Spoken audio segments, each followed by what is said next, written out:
개발인 허가는 이렇게 있죠. 건국물 토토토. 그리고 허가받은 사항을 변경할 때도 허가받아야 된다. 네, 허가에서 물건 쌓기는 농림지역은 제외되고 토지 분할은 일정한 요건이 있습니다. 모든 토지 분할이 아니고 건축물이 없는 대지를 일정한 면적 미만으로 분할할 때 허가를 받아라 이랬고요. 허가받지 않아도 되는 것이 응급조치라든가 농림지역 그리고 경작 따라 농림모험용 비닐하우스 설치하는 것 등은 허가를 받지 않고 변경도 경미한 변경은 허가받지 않는다고 그랬습니다. 허가 기준 이것들을 읽어보시면 되고 외울 만한 내용은 없습니다. 네, 허가 기준 면적의 공업지역, 관리지역, 농림지역은 3만 제곱미터 미만, 나머지는 1만 제곱미터 아니면 5천 제곱미터 미만만 허가받을 수가 있습니다. 이러한 허가 기준 면적이 강화되거나 완화될 수 있는 것이 있는데 그것이 시가화용도, 유보용도, 그리고 보전용도 이렇게 또 구별을 또 크게 하고 있습니다. 유보용도지역 하나 외우기로 했는데 무슨 관리지역?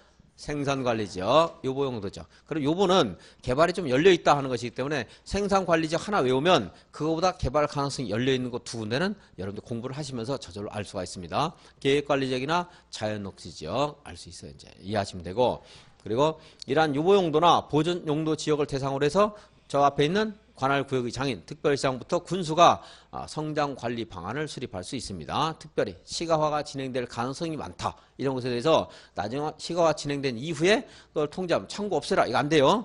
창구 같은 것들 있으면 곤란한 경우 있을 수 있기 때문에 그 지역에 대해서 건축물의 용도, 건폐율, 용적률 그리고 기반설에 관해서 성장관리 방안을 수립해서 미리 대비할 수가 있습니다. 다 개발되고 아파트 한가운데 창고 있고 이러면 곤란하기 때문에 미리 할 수 있는 게 뭐예요? 성장관리 방안 수립할 수 있다. 거기에 높이는 이제 임의적인 상황이고 용건용, 기반설이 필수사항.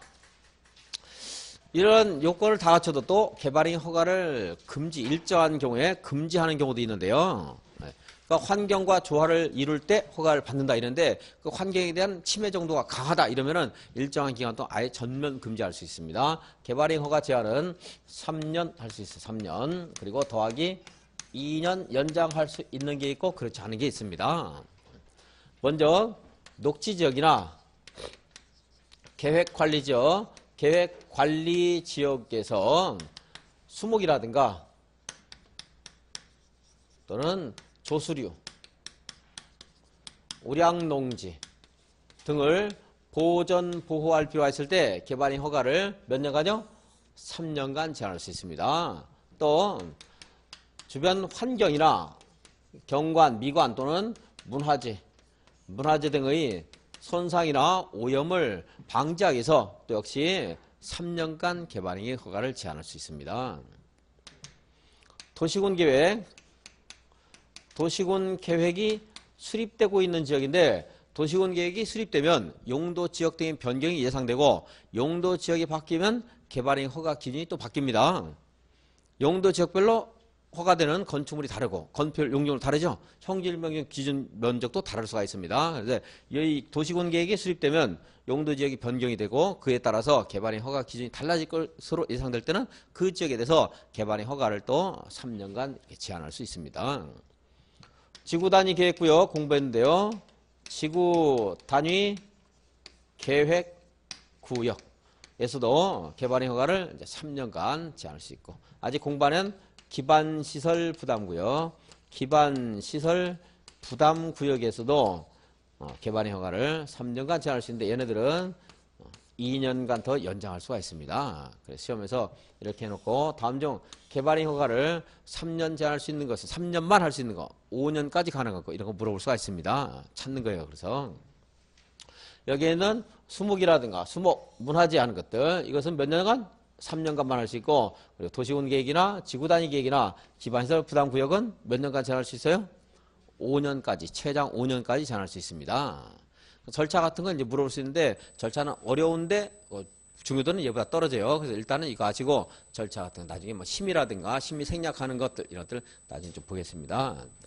근데 이러한 문화재 수목 보호를 위해서 3년간 만약에 양산해요. 이곳에 이것은 문화재 5층 석탑이 있어서 여기 이 지역에 만약에 개발인 허가하게 되면 이것이 무너질 우려가 있다 해서 3년간 개발인 허가를 제한했습니다. 그런데 1년쯤 지났는데요. 이 석탑이 본래 양산에 있었던 게 아니고 경주에 있어야 되는데 일제시대에 그냥 무슨 이유로 부당하게 옮겼대요. 일로. 그래서 밝혀져서 이걸 경주로 옮겨갔어요. 그럼 이곳에 개발행 허가 제한 기간은 아직 남아있죠. 1년밖에 안 됐으니까. 2년 남았죠? 그 2년을 유지할 필요가 있어요? 없어요?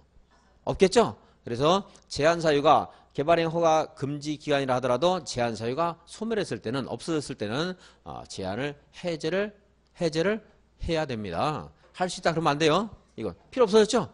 그러니까 해제를 해야 되겠죠. 해제를 해야 돼요. 해제하면 고시를 해줘야 안 해줘요? 고시해요 안 해요? 해제할 때? 하죠. 고시는 항상 있다 그러면 맞다고 했습니다. 고시해줘요. 이러한 내용들 보시면 이제 개발행 허가 제한. 근데 이거 우리 공부한 거니까 뭐라 그럴까 그 연습 삼아서 한번 보면요. 이거 도시군계 이렇게요. 여기가 지금 계획관리적입니다. 계획관리적인데 이만큼이요. 도시군 관리계획으로 이만큼이 여기까지 해서 이걸 주거지역으로 이렇게 용도 변경하려고 했어요. 용도 변경하려면 도시군 계획이 수립돼야 돼요. 용도지역 변경이기 때문에 도시군 관리계획을 하는 겁니다. 뭐 기본계획이든 관리계획이든 수립되고 있는 지역이에요. 그러니까 여기가 도시군 관리계획이 지금 수립되고 있는 지역이죠. 도시군 관리계획이 수립되면 용도지역이 변경이 예상되고 용도지역 여기가 관리지역이 주거지역이 되는 거죠.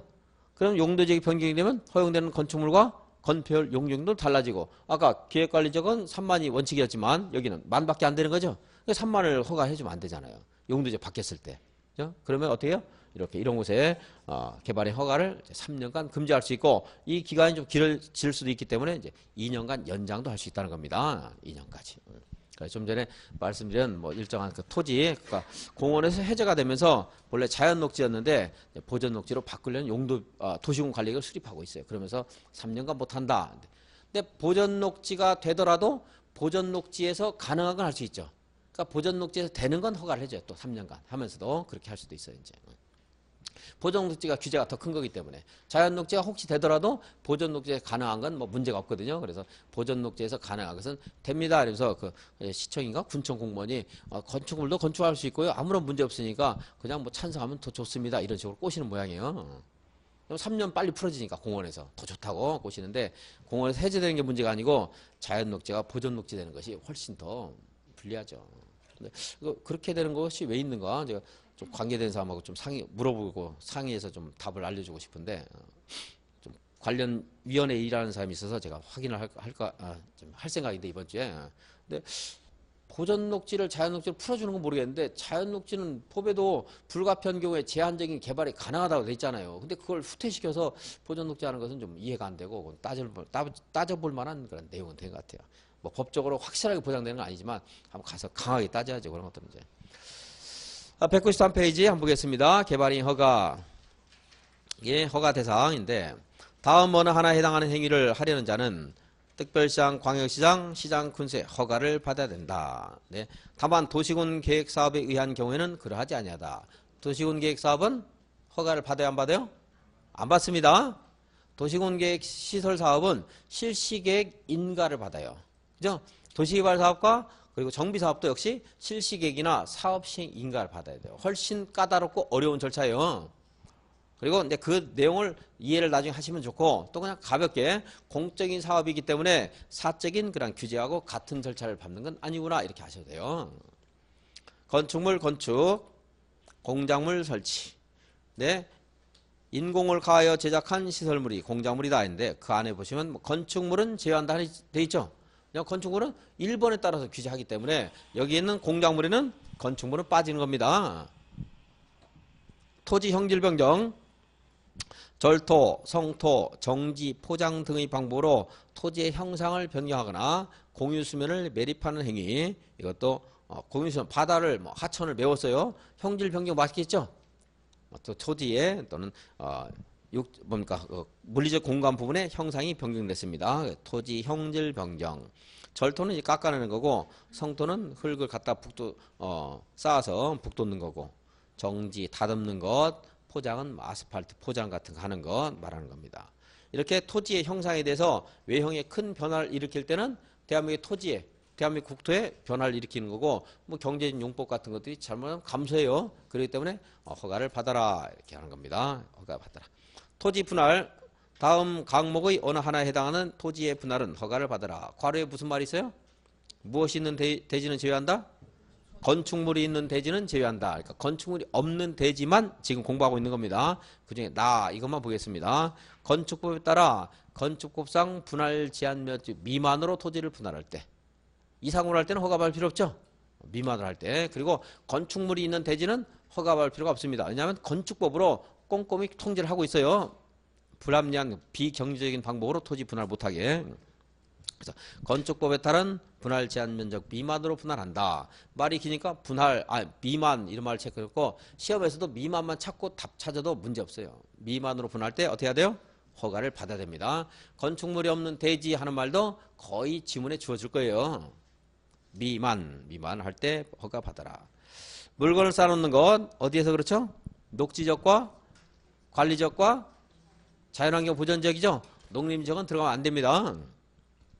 여기서 울타리에 위치하지 아니한 토지에 1개월 이상 물건을 쌓아놓는 행위인데 뭐 울타리라든가 1개월 하는 것은 뭐 크게 신경 안 써도 됩니다. 가볍게 보시고 농림지역만 조금 주의하시고. 그런데 제가 토속 채취를 안 했는데 어디 갔지? 4번 4호 안 봤네요. 4호 토속 채취 흙, 모래, 자갈, 바위 등의 토속을 채취하는 행위 허가 받아야 되죠. 그런데 거기에 토지 형질 변경을 목적으로 하는 경우에는 그러하지 아니하다 되는데 조심할게요. 착각하면 안 되는 게 형질 변경 목적일 때는 허가를 받지 말란 말이 아니고 형질 변경 허가를 받으란 말입니다. 거기에는 형질 변경은 제외한다 했는데 허가를 안 받는 게 아니에요. 다시 형질 변경 목적인 토속 채취 허가 받아야 돼요? 안 받아도 돼요? 받아야 돼요. 형질병 허가 1번과 2호에서도 있죠. 건축물은 제외한다. 그건 왜요? 건축물을 허가받지 말란 말이 아니고 1호에 따른 허가를 받으란 말입니다. 형질변경 할 때는 형질변경 면적에 비례해서 도시개발 채권 매입 의무 같은 것들이 있어요. 그리고 면적에 이런 제한이 있어요. 여기. 일정한 이거 이상으로 못한다 했었죠. 토속 채취는 이러한 제한을 받지 않거든요. 그렇기 때문에 실제로는 형질변경이 목적이면서 토속 채취를 가장해서 도시개발 채권 매입도 안 하고요. 그 위에 건축물을 큰 건축물 짓는 것 이런 걸 막기 위해서 토속 채취가 궁극적인 목적이 아니고 부산물로 토속이 채취됐지만 실제 목적은 형질 변경일 때는 어떻게 하라? 형질 변경 허가를 받아라 이것입니다.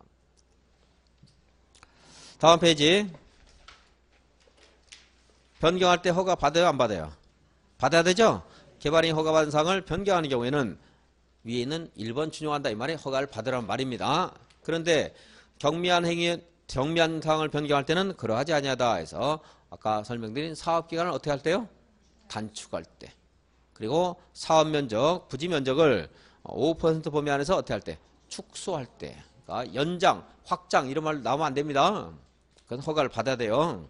그리고 관계법령의 개정에 따라 불가피하게 허가받은 사항을 변경할 필요가 있을 때 허가받을 때 허용이 됐던 건축물인데 면적도 허용됐어요. 근데 법이 바뀌면서 금지가 되니까 막 건폐율이 45였는데 43으로 바뀌었어요. 그래서 그걸 단축하는 건폐율을 좀 줄이는 것 이런 것들을 이제 줄인다라든가 이렇게 불가피하게 바꿀 때 이때는 허가받을 필요가 없다. 그리고 불가피하다는 말에도 답이 나와 있습니다. 이미 불가피 뭐예요? 피하는 것이 불가능하다 이 말이에요. 피하는 것이 불가능하니까 할 수 있습니다. 그렇게 하시면 돼요. 앞으로도 무슨 지장을 주지 않는다, 불가피하다 이런 말로 하면 허용될 수 있을 것이다. 짐작하시면 됩니다. 거의 맞아요. 그냥 그것들은. 그 밑에도 마찬가지인데요. 건축법에 따라 어떻게 되는 오차라고 되어 있어요? 허용되는 그랬죠? 건축법에 따라 허용된대요. 물론 그 내용이 일치하는 건 아니지만 그렇게 그냥 요령으로 찾으시면 됩니다. 허용되는 오차를 반영하기 위해서 변경하는 거. 건축법에서는 건폐율은 0.5, 용적률은 1.0%까지는 오차가 허용돼요. 이제 우리가 3종 일반 주거지에 용적률은 300 이런 거 있었죠. 근데 그 300을 정확하게 지키는 것이 쉽지 않거든요. 그래서 1% 정도, 그러니까 300이니까 1%는 3제곱미터네요. 3제곱미터 정도 오차가 있어도 그걸 불법 건축물이라고 안 해요. 그것은 허용되거든요. 그러한 정도에서 변경하는 것은 어떻게 돼요? 허가를 받을 필요가 없다. 그래서 불가피하다, 허용된다 이런 말로 하면 여기뿐만이 아니고 어디서 나오더라도 뭐 이것은 그냥 패스, 통과, 틀린 것이 아니다. 불법이 아니다. 이런 식으로 생각하셔도 큰 문제 안 됩니다. 자. 허용 대상 그 밑에 아까 말씀드린 것처럼 재해복구나 재난수습을 위한 응급조치 허가사항이다 아니다? 아니죠?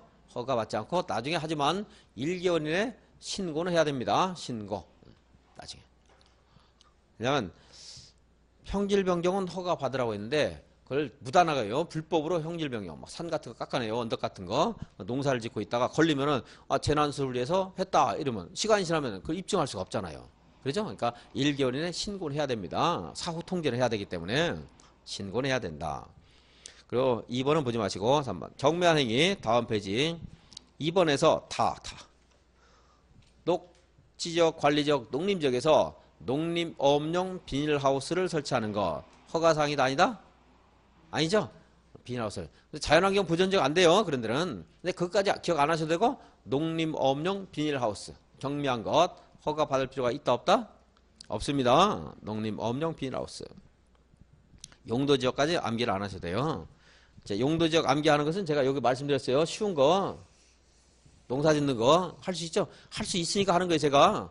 중요도는 뭐 비슷하지만 얘는 할 수 있잖아요. 농사 짓는 거 다 통일했잖아요. 그리고 아까 농사 짓다가 논두렁 같은데 수확한 것을 야적하는 경우 생각하면 어렵지 않죠.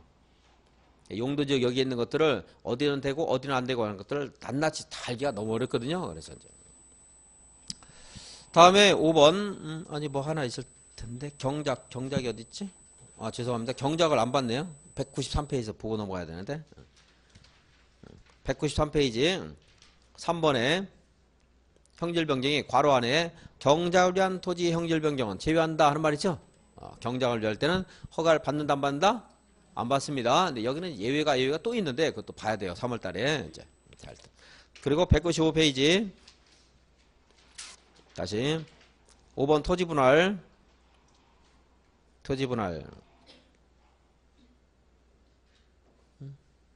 비닐하우스 봤죠? 그리고 농림지역 받고 5번 토지분할 허가받지 않아도 되는 거. 그러니까 분할 제한 면적 미만인데 허가 안 받을 수 있다는 거예요. 사도법에 따른 사도 개설 허가를 받은 토지의 분할. 그것은 그 분할되는 조그마한 땅 혼자 독자적으로 기능하는 게 아니고 전체 사도에 편입돼서 기능하는 거죠. 그러니까 여러분들 연상하면서 이해할 수 있을 것이고 토지의 일부를 공공용지로 하게 한 토지 분할. 마찬가지겠고요. 다음에 토지의 일부가 도시군 계획설로 지형도면 고시가 된 그 부분의 토지의 분할 허가받을 필요가 있다 없다? 없다. 이런 것들은 자투리 땅이 아니기 때문에 그렇다는 것을 생각하시면은 이해를 할 수 있고 암기 안 하셔도 되겠죠. 다음에 196페이지 맨 밑에 조건부 허가, 그러니까 허가 기준에 기반시설 설치 등의 그런 내용들이 있었는데 따라서 특별시장 군수는 개발행위 허가를 하는 경우에 대통령령이 정하는 바에 따라 그 개발행위와 관련된 기반시설 위해방지, 환경오염 방지, 조경이라든가 경관 등의 조치를 할 것을 조건으로 허가를 할 수 있다. 거기에 기반시설, 조경, 환경 또는 뭐 위해방지, 환경오염 방지, 경관하는 것들은 암기사항 아닙니다. 공사하는데 발생하는 여러 가지 문제점 같은 것들을 보호하기 위해서 조건을 붙일 수 있다. 이런 정도 생각하시면 되겠고요. 그리고 이것을 이행하지 않고 뭐 공사를 하게 되면 여러 가지 먼지도 있을 수 있고요. 막 돌멩이 같은 거 옆에 떨어질 수 있어요. 그런 것들 다 치워야 되는데 안 치우는 경우도 있을 수 있다고 했죠. 그것을 담보하기엔 돈이 뭐예요? 이행보증금. 그러면은 그것을 공사 현장을 방치하고 떠난 사람에 대해서 이행보증금을 가지고 그 조건을 어떻게 할 수 있어요? 행정기관이 대신할 수 있습니다. 그걸 뭐라고요? 행정기관이 대신 이행한다 해서 행정 대집행 이런 말 써요. 나중에 이제 뭐 지문 중에 맞는 말 나올 거예요. 그런 정도 나올 수 있습니다. 자, 이행보증금 예찰 시 이행보증금 뒤에 가서 다시 보겠습니다.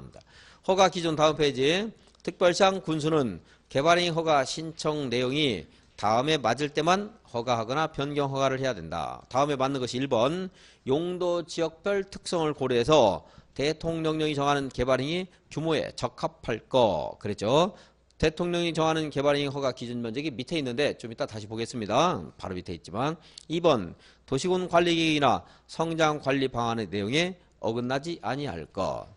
3번 도시군계획 사업에 지장이 없을 것.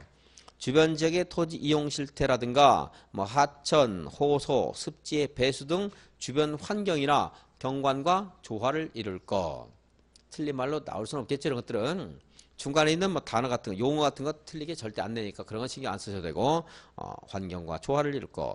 그리고 해당 개발 행위에 따른 기반시설 설치 계획이 적절할 것 하는 것이 이제 이런 것들이 요건입니다. 그래서 뭐 틀리게 내올 말들이 없어요. 여기는. 지문 중에 나올 수 있기 때문에 받고 개발행위 허가의 규모 그 밑에 보시면 자 3만짜리 다 찾으셨어요? 3만짜리 공업지역 또 관리지역 또 농림지역 여기까지만 보겠습니다. 욕심이 나더라도 여기까지만 드시고 그냥 개발행위 가면 또 있는데 그거하고 막 헷갈려요 이제 나중에. 그래서 여기까지만 딱 하시고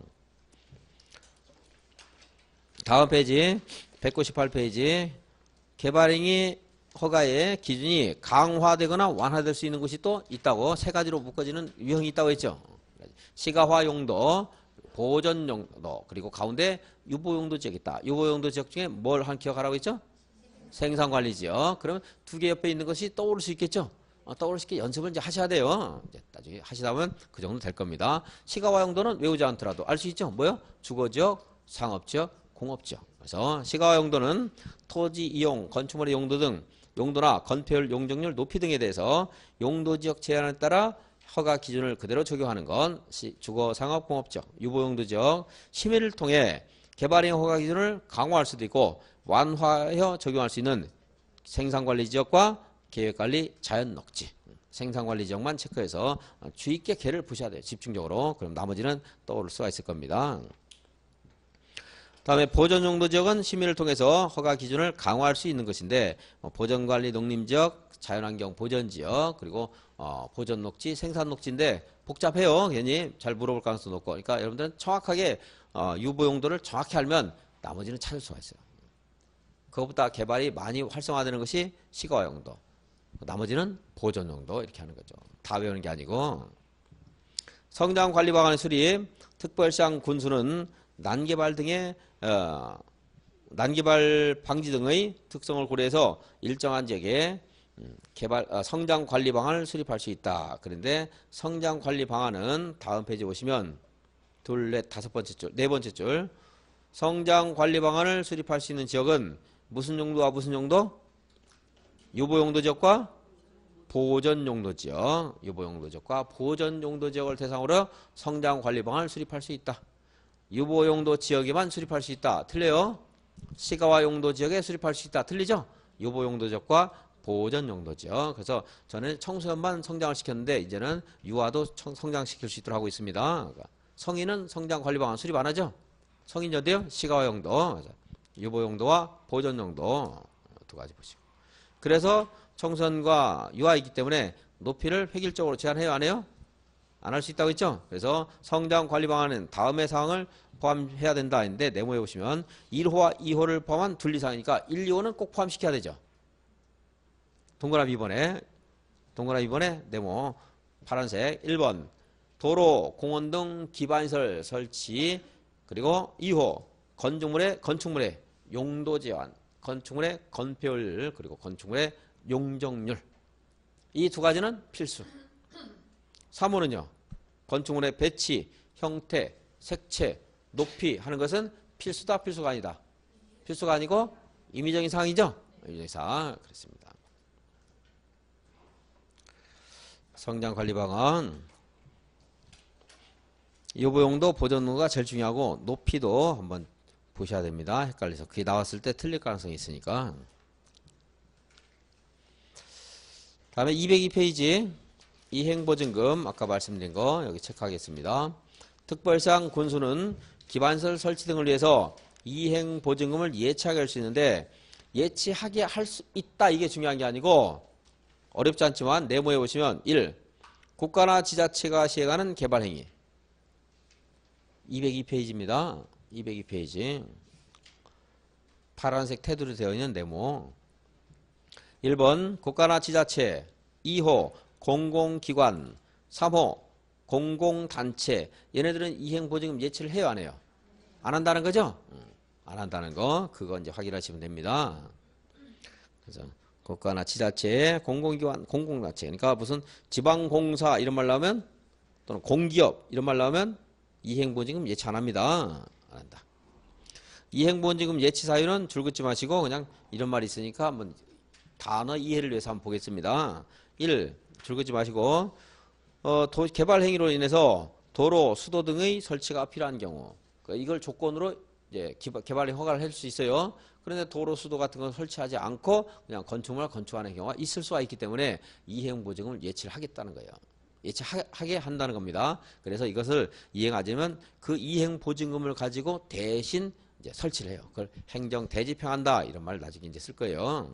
다음에 이 토지 굴착으로 인해서 인근 토지가 붕괴될 우려가 있다라든가 이럴 때 거기에 대한 대비 같은 걸 하도록 해야 되는데 대비를 안 한 경우가 있어서 나중에 붕괴가 될지 몰라요. 그래서 이행보증금 예치하게 할 수 있고 토속 발파로 인근 지역에 피해가 우려되거나 환경 오염이나 또는 경사지 같은 것들을 이제 절개를 했는데 더 가팔려졌기 때문에 거기에다가 뭐 시멘트라든가 나무라든가 이런 것으로 조경을 해서 무너지지 않게 해야 되는데 그런 것들을 하지 않을 것을 대비해서 이행보증금 예치를 하겠다는 겁니다. 이행보증금은 세 번째 줄 공사비의 몇 퍼센트 이내? 20% 이내, 20% 이내에서 이행보증금을 예치하게 할 수 있습니다. 그 다음 페이지 뭐 행정대지평 같은 것들은 3순환이나 2순환이나 3순환 때 한번 읽어보겠습니다. 개발행 허가 제한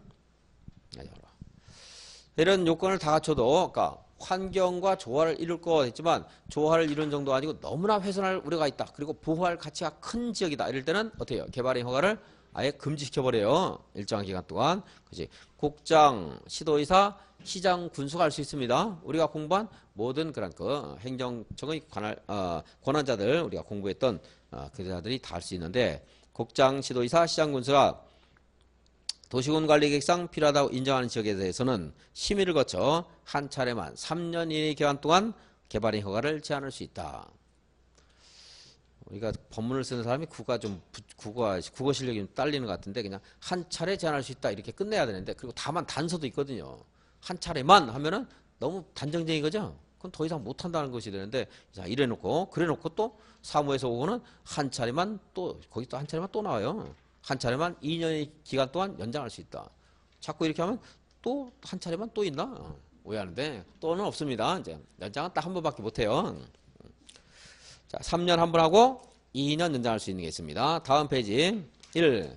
녹지지역이나 계획관리지역으로서 수목이 집단적으로 자라고 있거나 조수류 등이 집단적으로 서식하고 있는 지역 또는 우량농지로서 보존할 필요가 있는 지역 그러니까 수목, 조수류, 우량농지 따로 떼서 물어보는 게 아니기 때문에 그냥 수목만 기억하시면 나머지들 뭐 연산할 수 있고 수목을 보호할 필요가 있을 때 어떻게 해요? 3년간 제한할 수 있습니다. 얘는 3년밖에 못하죠. 2번 개발 행위로 주변의 환경, 경관, 미관, 문화재 등의 손상, 오염 우려, 오염이나 손상될 우려가 있는 지역에서 역시 또 3년만 제한할 수 있습니다. 3번 도시군 기본계획이나 도시군 관리계획이 수립되고 있는 지역으로서 그 계획이 완성이 되면 용도 지역 같은 것들이 변화될 수 있죠. 토지 개발계획, 이용계획이 바뀔 수가 있어요. 용도 지역 등이 변경이 예상이 되고 용도 지역이 바뀌면 개발행 허가 기준이 또 바뀌죠. 그 바뀔 것이 크게 바뀔 것으로 예상되는 지역. 그 문장을 여러분들이 다 아실 필요 없고 도시군 관리계획 정도 생각하시면 되겠죠. 기본계획, 관리계획이 수립되고 있는 지역. 제가 두 가지니까 합해서 그냥 제가 도시군 계획 이렇게 썼던 겁니다. 자, 도시군 계획이 수립되고 있는 지역. 그리고 그 밑에 뭐가 있어요? 무슨 단위 계획구역? 지구 단위 계획구역. 그리고 맨 밑에 기반시설 무슨 구역? 기반시설 부담구역. 이런 곳에는 5년간, 3년 더하기 2년간 개발행 허가를 제한할 수 있습니다. 절차 같은 것들은 뭐 여러분들이 계속 제가 이제 여기에서 계속 공부할 거예요. 여기서 왜 이게 필요한가 하는 거, 협의 심의 같은 것들, 고시 같은 것 계속 공부하는데 그거 가지고 갖다 맞추면 다 되는 것들입니다. 이제. 근데 거기에서 중요한데 빠져드는 경우들이 있어요. 가끔가다 주민 의견이라든가 도시계획의 심의라든가 이런 빠져도 되는 그런 경우가 있는 예외적인 게 있는데 그런 것들만 정리해서 나중에 볼 거예요. 이제. 그것도 너무 어려우면 안 보셔도 당락에는 아무 지장 없어요. 그것들은. 그리고 제한 해제 3번. 아까 말씀드린 것처럼 개발행위 허가 제한 지역을 고시한 제한권자들은 개발행위를 제한할 사유가 없어진 경우에는 그렇죠. 제한 사유가 없어진 경우에는 어떻게 해야 돼요? 제한 기간이 끝나기 전이라도 지체 없이 개발행위 허가의 제한을 해제하여야 한다. 그렇죠? 해제. 물론 고시해야 되죠. 해제됐다는 내용들에서 고시하고. 208페이지 보겠습니다. 준공검사. 그러니까 그동안 공사를 하면 도시군 계획시설 사업에서도 준공검사, 그리고 오늘 공부할 도시개발 사업에서도 공사 끝나면 준공검사합니다. 그거는 처음에 계획한 대로, 허가받은 대로, 인가받은 대로 공사를 제대로 마쳤는가 확인하는 게 준공검사예요. 그러니까 처음에 여기 개발인 허가 받았습니다. 허가 받은 대로 뒤에 공사했으면 공사가 끝났는가 확인하는 것이 준공검사. 그래서 건축물 건축하면 공사했죠. 건축행위 했겠죠. 준공검사 받아야 돼요. 공작물 설치도 준공검사. 토지 형질 변경도 허가받은 면적만큼 그 지역에 샜는가 준공검사 받아야 돼요. 토속 채취도 허가받은 양만큼 했는가 채취했는가 준공검사 받습니다. 물건 쌓기 이건 뭐 공사를 한 게 아니죠. 그냥 물건만 쌓은 거죠. 그러니까 준공검사 안 받아요. 이제 가서 담당 공무원이 제대로 원래 허가받은 만큼 쌓았는가 가서 뭐 확인하는 절차가 있는지는 모르겠지만 준공검사는 아니겠죠. 그게 측량하고 뭐 이러지 않을 거 아니겠어요. 그죠? 그리고 토지 분할 이거 땅을 직접 갈른 게 아니죠. 그냥 필지 장부상 정리한 거죠. 그러니까 준공사 얘네들 안 받겠죠. 준공사는 뭐가 받아요? 건축물 건축, 공작물 설치, 형질 변경, 토속 채취를 한 경우에 행위를 마치면 준공검사를 받아야 됩니다. 준공사. 다음 페이지 개발밀도 관리구역과 기반시설 부담구역 보겠습니다. 이것도 대략적인 내용 한번 보고 칠판에 써드린 다음에 또 다시 교과서로 확인해 드리겠습니다. 개발밀도 관리구역 이는 2번에 보시면 주거지역, 상업지역, 공업지역의 개발밀도 관리구역을 정하게 됩니다. 지금 듣는 걸로 밑줄 긋기보다 좀 이따 설명드리고 그리고 나서 밑줄 긋는 게 나을 것 같습니다. 210페이지 여기 다음 페이지 보시면 개발밀도 관리구역의 지정 기준 하는 게 있는데 거기는 여기 그 표에 있죠. 표에 있는 곳에 개발밀도 관리구역을 지정할 수 있는 후보 대상 지역인데 여기는 필수가 아니고 임의적인 대상 지역입니다. 따라서 시험에서 중요도는 그렇게 높진 않아요. 이런 걸 참고해서 지정할 수 있다 이거거든요. 참고해서. 그것이 대체적으로 보면은 뭐 나에 보면 도로율하는 도로가 있죠. 도로. 우리가 일상생활하는데 필요한 기반시설, 도로. 또 이거 말고 뭐 있어요? 수도, 하수도, 학교 이런 것들이 이제 문제가 될 수 있고. 다음 페이지 양관을 보시면 개발밀도 관리구역을 정하게 되면 개발하는 정도를 규제합니다. 개발 밀도를 용적률을 강화하고요. 그 밑에 기반시설 부담구역 하는 것은 이제 기반시설 부담구역은 개발밀도 관리구역과 대등하게 지금 있죠. 서로 중복되면 안 돼요. 서로 다른 내용입니다. 기반시설 부담구역을 정하면 그 기반시설 부담구역에서는 또 그 밑에도 역시 똑같이 도로, 수도, 하수도, 학교 하는 것 등이 문제가 돼요. 이런 것들 이제 설치를 할 필요가 있게 되고 다음 페이지 보시면 기반시설 부담구역 지정해야 되는 곳이 있어요. 여기에는 기반시설 부담구역을 꼭 지정을 해야 됩니다. 지정해야 되고. 그래서 아까 개발밀도 관리구역 후보 대상 지역보다 얘는 중요해요. 거기는 할 수 있다고 여기는 해야 되는 거예요. 이제 여기는 행위자니 완화되는 곳과 개발행위 허가 건수라든가 인구 증가율 이런 것들 이제 문제 삼아서 기반시설 부담구역을 이제 지정하도록 하고 있습니다. 그래서 기반시설 부담구역을 지정하게 되면 기반시설 설치 계획을 또 수립해야 되고요. 특광별비상공수가 기반시설 설치 계획을 수립하면 거기에서 정하고 있는 기반시설에 대한 설치 비용을 개발행위 하는 사람에게 부담을 시켜요. 개발행위 하는 사람 여기 보세요. 개발행위 하는 사람 건공물 토토 이런 개발행위 하는 사람 중에 이거 하는 사람한테 부담시키는 거예요. 하는 사람. 이 사람 때문에 기반시설 추가 설치가 필요하거든요. 근데 건축물 건축은 공부를 좀 더 해야 됩니다. 건축법에 있는 내용을 공부하는데 오늘 공부를 좀 하겠습니다. 이제 사전 지식이 좀 필요하니까. 건축 행위는 5가지가 있는데 그 중에서 일정한 행위를 한 자에게만 이제 부담을 시켜요. 그리고 나면 거기에 이제 기반시설 설치 비용을 이제 부담을 시키는데 기반시설 설치 비용 부과 행위에 대해서 이제 공부를 좀 하겠습니다.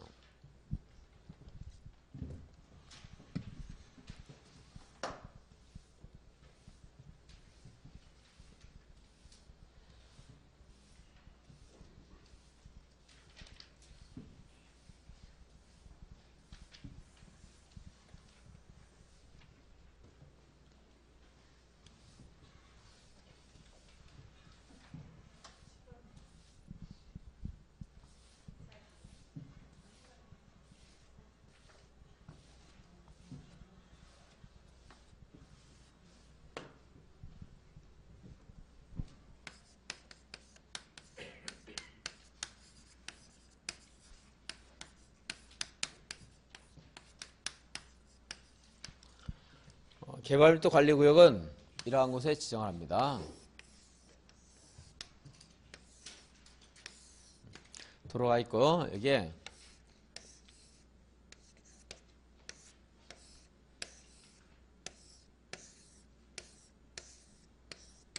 건축물들이 이렇게 빼곡하게 들어서 있습니다. 여기에 비어있죠? 이 사람이 개발행 허가 신청했어요. 개발행 허가 신청. 건축물 건축하겠다. 개발행 허가 신청하는데 그동안은 여기 있는 도로, 수도, 하수도, 학교 하는 것들이 그래도 여기에 있는 그런 여기 거주하고 있는 사람들을 근근히 수용하는 정도는 됐습니다. 새롭게 개발을 하게 되면 이것이 너무 부담을 견딜 수 없는 그런 경우가 있을 수가 있어요. 그런데 보다시피 도로를 추가로 설치할 수 있는 여유 공간이 있으면 여기 개발하는 사람에게 너 도로 설치하는 비용을 좀 내라. 아니면 도로 설치하기 위한 토지를 좀 내라. 이렇게 할 수 있는데 그러지 못하는 경우가 있을 수가 있습니다. 그럴 때는 이런 게 개발하는 정도를 규제를 해버려요. 그게 개발밀도 관리구역. 개발하는 정도를 본래 규제하는데 이게 만약에 중심상업지역 가정해 보겠습니다. 중심상업지역은 건폐율은 조례가 정하는 건 우리가 생각하지 말고요. 90. 용적률은 1,500까지 이제 가능할 수 있는데 이거를 이 사람들한테 여기 얘네는 그렇게 받았어요. 그렇게 개발했는데 새롭게 개발행 허가 신청하는 사람에게 이런 것들을 어떻게 해요? 개발밀도 관리구역에서 강화해서 적용하는 거예요. 강화. 강화를 한다는 것은 이 숫자를 높이는 거예요, 낮추는 거예요. 낮추는 거죠? 낮춰서 이제 적용하는 거예요. 그러면은 이 사람 새롭게 개발하는 사람은 옆에 있는 건축물과 키가 같아지는 게 아니고 이렇게 작아지는 거죠. 이렇게. 옆에 면적이 건축 면적, 건폐율이 작아지거나 용적률이 작아지는데 우리 법에서는요. 개발밀도 관리구역을 정하게 되면 특별시장 군수가 건폐율과 용적률을 강화하여 대통령령이 정한 바에 따라 강화하여 적용한다 됐어요. 대통령령이 정하는 바에 따라 그랬는데 대통령령을 봤더니 여러분들이 대통령이면 건폐율을 강화하겠어요? 용적률을 강화하겠어요? 어떤 게 더 효율적이에요? 용적률이겠죠? 그냥 건폐율은 강화시켜봐야 건폐율 낮게 해도요. 반에도 용적률 그대로 주면 위로 많이 올리면 이용하는 사람은 똑같아집니다. 주차장 도로 부족한 건 해소가 안 돼요. 용적률을 강화하면 직접적으로 해소가 되죠. 물론 건폐율도 강화하면서 그 지역의 높이제한 같은 것들이 같이 중복적으로 있을 수가 있기 때문에 건폐율 강화에도 여기엔 도로 부족 현상을 어느 정도는 이제 완화할 수 있겠지만 직접적으로 더 효력 있는 것은 용적률이죠. 그래서 대통령령을 봤더니 역시 대통령도 여러분처럼 합리적인 생각을 하고 용적률을 법이 정하고 있는 최대 한도에 50%까지 강화하여 적용한다 이렇게 법을 해놨어요. 이제. 이건 건폐율이고요. 자, 글씨 건폐율. 이거는 용적률. 시험에서 건폐율 또는 용적률을 강화하여 적용한다 이렇게 나오면 맞습니다. 둘 중에 하나가 무엇이 나올 것 같다 하면 제가 하나만 하겠는데 둘 다 나올 수가 있기 때문에 자, 근데 개발밀도 관리구역을 정하면 만약에 건폐율을 50%까지 강화하여 적용한다 이러면 틀려요. 숫자가 없으니까 대통령령에서 숫자와 관련되면 용적률 말해야 돼요. 용적률을 50%까지 강화하여 적용한다. 용적률 얼마? 50%. 그래서 개발밀도 관리구역은 용도지역상 어느 지역에 지정되겠어요? 용도지역상 어느 지역? 도시지역. 도시지역 중에서 빠져야 되는 곳이 있을 것 같은데요? 녹지지역은 빠져야 되겠죠? 거기는 이런 곳이 없겠죠. 그러죠? 그래서 개발밀도 관리구역은 주거지역, 상업지역, 공업지역을 대상으로 지정할 수 있고 지정을 하게 되면 건폐율과 용적률을 강화하여 적용합니다. 그런데 50% 하는 숫자가 나오면 용적률을 50%까지 강화하여 적용한다. 이렇게 하시면 되고요.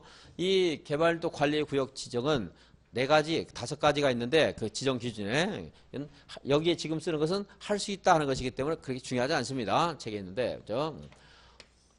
도로가 현저하게 지체되는 지역 하는 그냥 말이 있고요. 도로가 차량통이 현저하게 지체되는 곳 지정할 수 있겠죠? 근데 구체적인 수치 관련해서는 도로율 하는 게 있습니다. 도로율. 안 쓰셔도 돼요. 도로율이 불행이 정하고 있는 용도 지역별 도로율의 20% 이상 미달되는 것. 국토교통부령에는 상업지역과 녹지지역 도로율이 어디가 높아야 되겠어요? 상업지역이 높아야 되겠죠? 그래서 그 도로가 전체 용도지역에 차지하는 면적의 비율이 도로율인데 도로율이 정해져 있습니다. 이거보다 이제 부족한 것이겠죠. 미달. 그리고 수도, 하수도. 수도 수요량이라든가 하수 발생량이 2년 이내에 처리 용량에 부족할 것으로 예상되는 지역. 그리고 학교에서요.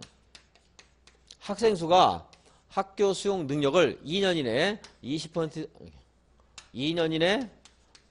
이상 초과할 것으로 예상되는 지역.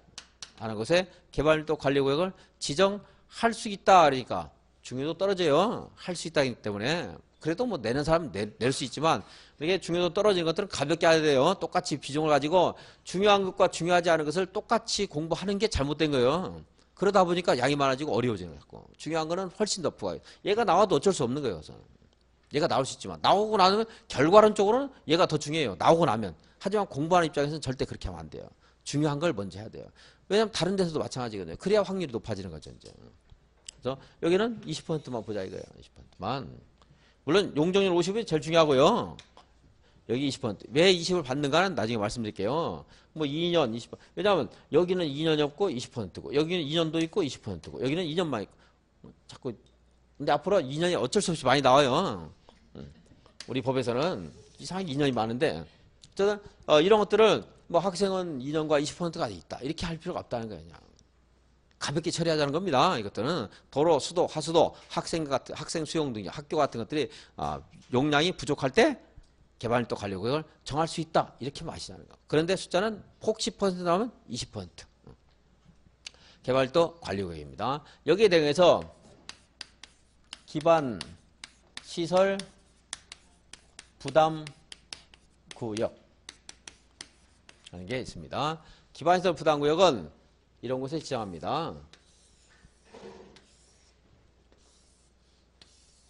도로가 쟤보다 좁아요. 좁죠? 그럴 때. 그래도 부족하지 않을 수도 있어요. 왜 그래요? 이용하는 사람이 적으면 그렇죠. 이렇게 했으면 전혀 부족하지 않죠. 그런데 앞으로 이제 부족해질 수가 있습니다. 왜요? 여기에 개발이 진행되면.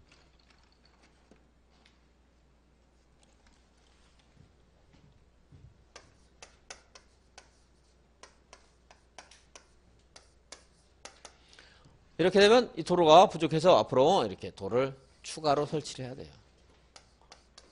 이렇게 추가로 설치하게 된 계기가 이런 사람들 때문에 그런 거죠? 이 사람들. 노란색 건축계획 한 사람들. 이 사람들에게 이런 기반시설 설치 비용을 부담을 시키겠다는 것이 어디예요? 기반시설 부담구역. 여기는 도로 등을 기반시설을 추가로 설치하기가 곤란하죠. 곤란하죠? 꽉 차서. 여기는 도로 등 기반시설을 추가로 설치할 공간이 있죠. 그죠? 여유 공간이 있죠, 여기는. 저기는 여유 공간이 없는 곳을 지정하는 거예요. 얘하고 얘가 같은 곳에 지정할 수 있어요? 부담구역과 밀도구역을. 같은 곳에 할 수 없겠죠? 그러니까 중복하면 돼요, 안 돼요? 안 되겠죠? 그래서 이런 말 쓸 수 있을까요? 개발밀도 관리구역 외의 지역에 기반시설 부담구역을 지정해야 된다. 그럼 맞아요, 틀려요? 맞죠? 중복 안 되는 거니까.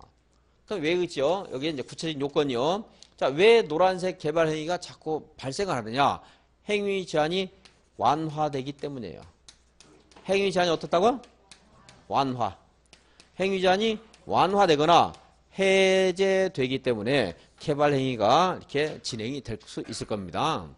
행위 제한이 완화 해제된다는 것은 제가 여기 중심상업지역 썼으니까 좀 그런데 일반 상업 아까 3종 일반 주거지역에서 말씀드렸었는데요. 3종 일반 주거지역은 건폐율 50, 용적률 300 이렇게 이제 허용될 수가 있습니다. 그리고 건축물의 용도는 단독, 공동, 일종근생, 교육, 노유자, 종교시설 하는 것들이 있는데 교육시설, 노유자시설, 종교시설 기억이 나신 분도 있고 안 나셔도 상관없어요. 다음 달에 또 하시면 되니까. 이런 것들이 이제 3종 일반 주거지역인데 법령 개정으로 법이 바뀌면서요. 3종 일반 주거지역의 용적률이 건폐율이 70, 용적률이 500. 여기 백화점도 된다. 이게 바뀔 수도 있겠죠. 그럼 그것이 법령 제정 개정으로 행위 제한이 완화되거나 해제가 된다. 이런 말 쓰고요. 또는 법령이 안 바뀌어도 아예 용도 지역이 바뀌었어. 3종 일반 주거지역 그동안이었는데 이렇게 바뀌었어. 그 지역이 중심상업지역으로. 그러면 행위 제한이 또 용도 지역 변경도로 완화됐죠. 이런 경우에 어떻게 돼요? 개발 행위가 더 많이 수요가 개발 수요가 많아지겠죠. 그런 곳에 어떻게 해야 돼요? 행위 제한이 완화되는 곳에 기반시설 부담구역을 지정해야 됩니다. 지정해야 됩니다. 그래서 여기에 나중에 건축물이 다 찬 다음에 도로를 추가로 설치하는 건 너무 어렵겠죠. 미리 대비하라는 거예요. 그래서 기반시설 부담구역은 행위 제한이 완화되어서 완화되는 곳에 해야 되는데 그 말은 행위 제한이 완화되면 분명히 여기에 개발 수요가 모일 거거든요. 증가할 거예요. 그래서 기반시설 부담구역으로 지정해서 나중에 다 빼곡하게 찬 다음에 땅 치지 말고 그때가 미리부터 대비해서 그러니까 기반시설을 갖춰 놓으라는 겁니다. 항상 무엇인가 개발할 때는 항상 뭐가 있어요? 기반시설에 관한 사항이 필수로 따라 붙어야 되거든요. 도로 주차장 같은 거 없으면 안 되잖아요. 그리고 행위 제한이 완화 해제된 것이 아니고 현재 그대로 주거 지역이었는데 개발 수요가 또 몰리는 것도 있죠. 양산의 주거 지역이라고 해서 다 개발이 동시에 되는 건 아니죠. 좀 소외가 됐어요. 그동안은 그 지역이 별로 좀 쓸모없는 지역이다. 도로도 없고 하기 때문에 사람이 관심이 없었는데 그 지역에 뭐 커다란 기반시설이 생기거나 뭐 무슨 KTX 역이 생긴다든가 이렇게 되면 또 많이 그것이 개발될 수 있겠죠. 그래서 이제 요건이 개발행 허가 건수를 가지고 따져요. 개발행위 허가 건수가 2016년에 100건이었는데 2017년에 120건이 됐습니다. 그러면 2018년 올해 이것을 기반시설 부담구역으로 지정을 해야 돼요. 그럼 여기서부터 볼게요. 올해 봤더니 전년도 개발행위 허가 건수가 전전년도 허가 건수보다 얼마 이상 증가했어요? 20% 이상 증가했죠? 100에서 120으로 20% 이상. 그러니까 전년도가 그 전년도보다 20% 이상 증가했을 때 기반시설 부담구역으로 지정을 해야 됩니다. 또 하나 인구 증가율. 인구가 그 지역에 많이 늘면은 개발 행위도 늘을 것이고 역시 또 기반시설이 부족할 수 있겠죠. 그래서 2017년 전년도 인구 증가율이 해당 기반시설 부담구역을 지정하려고 하는 이거 있죠? 이 네모가 속한 특광별별시군의 인구 증가율보다 20% 이상 높은 지역. 여기가 이제 양산이고요. 기반시설 부담구역을 어디에 지정하느냐? 그러면 그게 행위 제한이 혹시 여기 완화가 됐어요. 이 지역이. 그 동네 가보니까. 법이 바뀌어서 용도지역이 바뀌었어요. 또는 용도지역 법이 바뀌어서 행위 제한이 완화될 수 있고 또 용도지역이 바뀌어서 행위 제한이 완화될 수 있죠. 행위 제한이 완화되면 어떻게 해야 돼요? 기반시설 부담구역 지정을 해야 돼요. 또 하나 어느 동네 갔더니 개발행 허가 건수가요 20%씩 증가되는 추세래요. 144건. 그 다음에 또 더 많이 늘어나겠죠. 그런 곳에 어떻게 해야 돼요? 기반시설 부담구역을 지정해야 되고 또 어느 마을에 갔더니 인구 증가율 작년도 인구 증가율이 양산시 인구 증가율보다 20% 이상 높더래요. 그곳에도 지정을 해야 돼요. 20%니까 뭐 얼마 안 돼요. 양산시 인구 증가율 작년에 1%면 여기는 1.2%만 되더라도 지정을 해야 되는 거죠. 20% 이상 높으니까. 기반시설 부담구역 지정 요건입니다. 요건. 양이 많기 때문에 기반시설 부담구역은 할 게 많아서 지금까지 본 거 읽어드리고 10분 쉬었다가 좀 더 보겠습니다. 개발밀도 관리구역 읽어드릴게요. 209페이지 의 개발밀도 관리구역은 개발로 인하여 기반시설이 부족할 것으로 예상되지만 기반시설 설치가 어떠한 곳, 곤란한 지역을 대상으로 건폐율 용적률을 어떻게 한다고요? 강화하여 적용하기 위하여 지정하는 구역을 말한다. 그래서 특별시장 군수는 어디에다 지정하는 거예요? 주거지역, 상업지역, 공업지역에서 개발밀도 관리구역을 지정할 수가 있습니다. 다음 페이지 보시면요. 개발밀도 관리구역 지정 절차 지정 기준에 네모에 보시면은 가나다라마 있죠? 나다라마 뭐 줄 안 그으셔도 뭐 그렇게 문제되지 않습니다. 도로율이 뭐 20%, 수도 하수 발생량 부족할 것으로 예상되는 것, 학교도 2년 이내 학생 수가 20% 이상 초과할 것으로 예상되는 지역에서 좀 가볍게 보시고 전체적으로 하나하나 밑줄 긋기보다. 다음 페이지 개발 밀도의 강화 범위 양괄호 6번에 있죠. 특별시장 군수는 개발밀도 관리구역에서 대통령이 정하는 바에 따라 건폐율 용적률을 강화하여 적용한다. 이게 원칙이고요. 이렇게 나올 수도 있어요. 완화하면 틀리겠죠? 다음에 대통령령이 정하는 범위는 용도 지역에 적용되는 용적률 최대 한도의 50%까지 강화해서 적용한다. 그러니까 50%. 그러니까 1500인데 750 줄 수 있죠? 근데 1500인데 뭐 600 이렇게 줄 수는 없습니다. 아무리 많이 깎고 미워도 50까지는 줘야 돼요. 50 이상에서 이제 강화하는 겁니다. 기반에서 부담구역 다음에 보기로 간단히 한 말 제가 까먹을지 모르기 때문에 개발밀도 관리구역 하는 것은 또 기반에서 부담구역은 도시군 관리 계획으로 적용하는 게 아닙니다. 그죠? 도시군 관리 계획에는 개가 3번 나오는데 아니 우리 국토계획부에서 중요한 게 용도 3마리고 개도 3마리인데 개발진흥지구 용도지구에 있어요. 개발제한구역 용도구역이 있습니다. 얘네들은 도시군 관리계획. 그리고 여기에 공부한 개발밀도 관리구역은 도시군 관리계획으로 정하는 게 아니고 따로 지금 보고 있는 절차에 따르는 거예요. 주민 의견 청취 이런 것도 없어요. 여기는 훨씬 더 간이한 절차에 따라서 지정하는 겁니다. 그러니까 아니라는 거, 그러니까 도시군 관리계획이 아니라는 것도 한번 봐주시고 10분 쉬었다가 기반에서 부담구역 보겠습니다.